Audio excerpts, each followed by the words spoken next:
In the blinding headlights of my beat-up Chevy, the sign to Honeycomb National Park loomed, a specter of faded glory. I'd taken the job as night guard on a whim, morbid curiosity breeding recklessness. The park, once a tourist's dream, now echoed with ghostly silence, its gates closing at dusk. This park used to be land belonging to Native Americans back in the day, but the U.S. government had the military take the land by force, bombardier it and leaving it in ruins, killing a significant portion of its inhabitants. However, after one night, the military soldiers that were stationed on the land suddenly disappeared without a trace and were never found, and government officials that authorized the decision to take the land were also visiting it alongside the army one and had also dispatched alongside the army personnel. This was the first bizarre incident on this land which led to it being abandoned for a century. However, after 1 century this land would become Honeycomb National Park, and this park would become really popular towards tourists. But one day plans were made to have the park be open 24/7, so park rangers were sent on a night shift to make sure that the park would be safe from wild animals at night.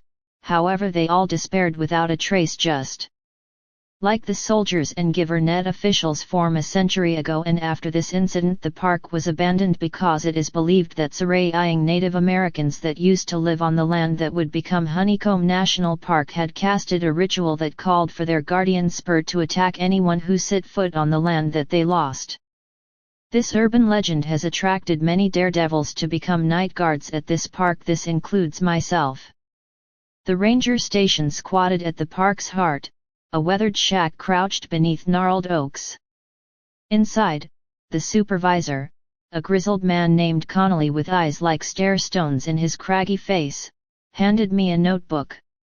"Rules," he grunted, "you'll do well to follow 'em." I scanned the pages under the harsh light of the desk lamp. Standard stuff at first: no unapproved visitors, keep the perimeter secure. But as I turned the pages, unease prickled my skin like ants. "What the hell, Connolly?" I rasped, reading aloud. "No lights after midnight, no radios, don't go into the old tunnels under no circumstances." Connolly just stared, impassive. "They're rules for a reason, son. Follow 'em or don't, but don't expect me to fish your sorry ass out if you don't." I scoffed, snapping the notebook shut. "I can handle it." He grunted again, pushing a key and a flashlight across the desk. "The keys to the supply closet. You'll need it." With that, he left, leaving me alone with the ticking clock and the rustle of dead leaves outside. My first night began uneventfully. I patrolled the outer paths, crunching gravel under my boots, flashlight beam slicing through the darkness. The park was vast, but I was determined to cover every inch. As the hours crept by, my breath fogged in the chill, my footsteps echoing in the quiet. Just before midnight, I reached a stretch of dense pine, where shadows danced queerly despite the stillness. A chorus of unseen night creatures played a discordant symphony. I consulted the rules, frown deepening. "No lights after midnight," it said. I flipped the flashlight off, waiting for my eyes to adjust. In the gloom, something gleamed on the path ahead.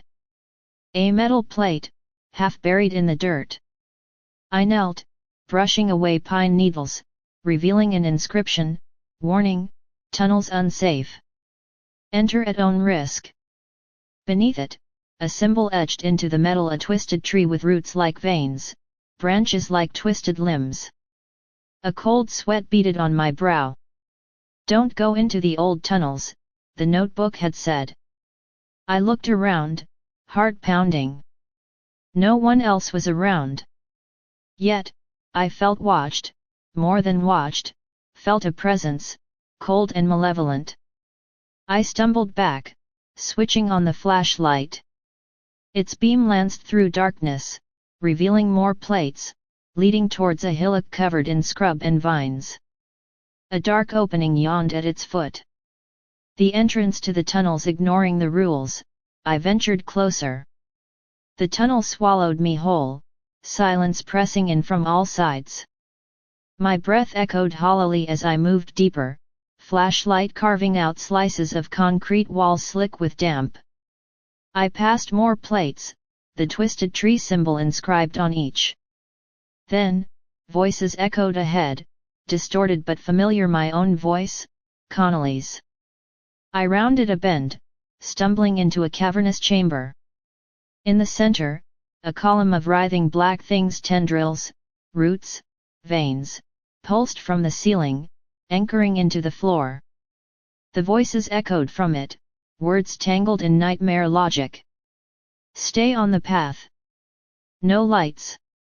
Don't go into the tunnels. They slithered, twisted, formed new words. You should not be here. They're looking for you. You brought it here. Panic surged. I backed away, but the floor seemed to shift underfoot, sucking me down. I fought, but it was like fighting quicksand. My boots sank in, mud oozing up my legs, cold seeping into my bones. The thing in the center pulsed faster, voices rising in a crescendo of madness. Suddenly, my feet touched solid ground. I staggered back, looking down. The mud was gone, replaced by solid concrete. My heart hammered as I realized the trap had broken. But now, it was really pissed. The chamber shook, the column of darkness roiling like a nest of snakes. It stretched, ballooned, then burst apart, flooding the chamber with ink-black tendrils. They lashed out, hungry, seeking. I turned to run, but they were everywhere. Writhing across the walls, ceiling, floor. One snaked up my leg, coiling around my ankle like a vine. I screamed, trying to shake it off, but it held fast, pulsing, digging into my flesh. I fell, pain exploding in my head as I hit the concrete. Another tendril wrapped around my wrist, pulling tight. In the darkness, I saw them, eyes glowing like embers in the writhing mass. Dozens of them, growing brighter as the tendrils tightened. They were not idle, they reflected, mirrored back at me. My face warped in their light, eyes hollow, mouth twisted in a silent scream. My own face, or what it would become if I stayed here.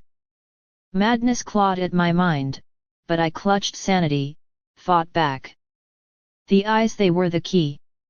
I looked away, focusing on the cold concrete, the harsh light of the flashlight. The tendrils loosened, their hold faltering. I rolled away, nails clawing at the floor, until I hit solid wall. The chamber shook again, fury in every quake. But it couldn't reach me here, not yet. Trapped, captured, but alive. For now. Days blurred into nights. I awoke to find myself back at the ranger station, Connolly gone. No sign of struggle, no sign of anything out of place except the notebook on the desk, open to a new page. Hide underground, it read. Beneath it, the twisted tree symbol. I spent the next few nights huddled in the supply closet, a forgotten liquor bottle my only companion. The park whispered to me in the dark, voices echoing in my mind. Come back, join us. I curled into a ball, fingers dug into my ears, but they were inside me now, seeping through my flesh.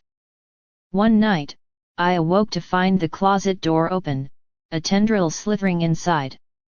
I screamed, scrambling back. It reached for me, touch cold as ice. I lashed out with the liquor bottle, shattering it against the concrete floor. The tendril recoiled, twisting away. In its retreat, I saw it something etched onto the wall behind it.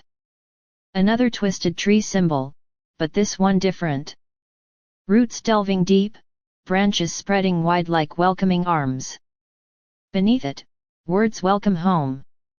Revulsion boiled into anger. This thing, this abomination, it thought I was its plaything, its meal. I stood, retrieving a spare key from my belt. It was time to end this. Armed with a flashlight and a determined heart, I ventured back into the tunnels. The chamber greeted me with silence, the mass of tendrils still, waiting. It pulsed as I approached, ready to spring its trap. This time, I was ready. I moved fast, drawing a heavy wrench from my belt. As tendrils lashed out, I swung with all my strength, striking the twisted tree at its core.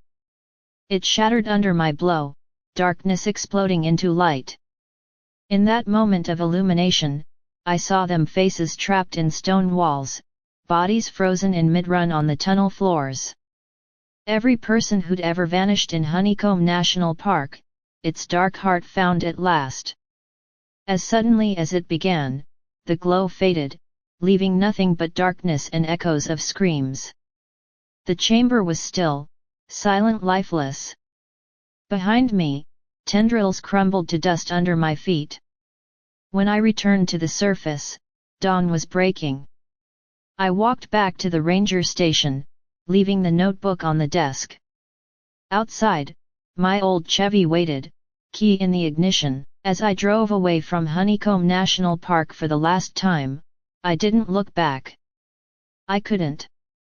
But in my rearview mirror, I saw a strange 10 feet tall shadowy figure with 4 tentacles on its back, and it had no facial features except for glowing red eyes and a glowing red smile.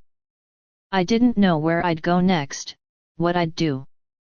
But one thing was clear: I'd never guard anything again. And I'm certainly not going back to Honeycomb National Park at night. However, I'm not sure if that will save me. Some things aren't meant to be watched over. Some things need to be left alone in the dark, to die alone. Because out there, somewhere in the darkness of Honeycomb National Park, something was stirring. And it was looking for me again.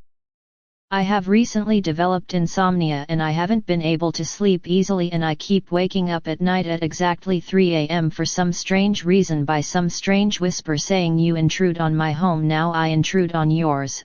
I decide to take a peek at my window one night when I woke up and I saw that same shadowy figure from Honeycomb National Park, and when I directly looked at it in the eye I somehow passed out.